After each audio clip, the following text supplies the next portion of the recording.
Alright, having alternator troubles on my Carrier Comfort Pro APU on my semi-truck. I've got two of these APUs. They're a pain to get running, keep running. I like Thermo Kings better, but that's just personal opinion. Thermo Kings run at a lower RPM, therefore consume less fuel.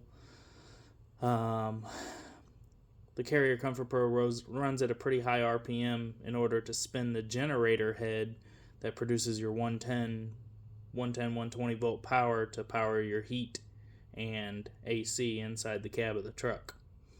Versus the Thermo King has its own car style AC compressor, and it'll typically have like a diesel fired bunk heater, like Webestos or whatever they're called. So I think that setup's more efficient.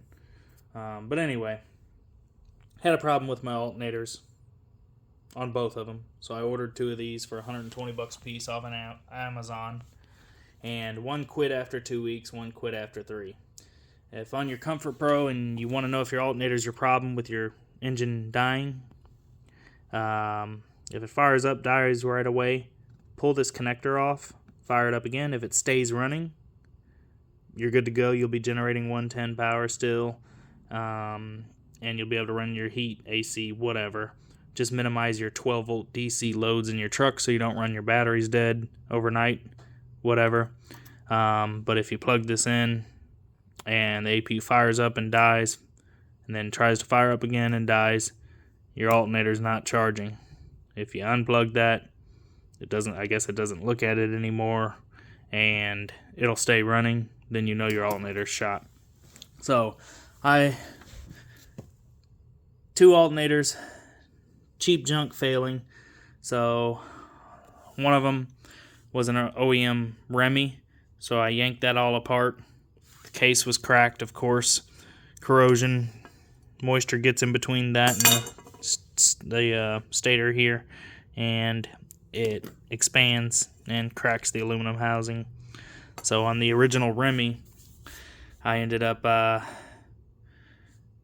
closing the gap as best I could, welding it, machining it down with my little bench lathe, and cleaning it up, putting it all back together, and put it on the APU, and it works perfectly fine now.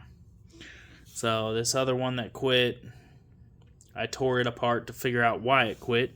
Well, it quit because on the stator, they're not using a good, nice copper like on the Remy alternator. I really think this is aluminum. It's just coated aluminum wire. So it broke there and there. So only two of the terminals were connected on this. You got the 4 connections. 1, 2, 3, 4. This is an old one to this old alternator. But the new one has that all put back together. But I took the stator from the old alternator because it was in good shape and had what seemed like stronger coil. So we'll see how that works out. But cheap junk failing. Probably made in Hong Kong Choi somewhere.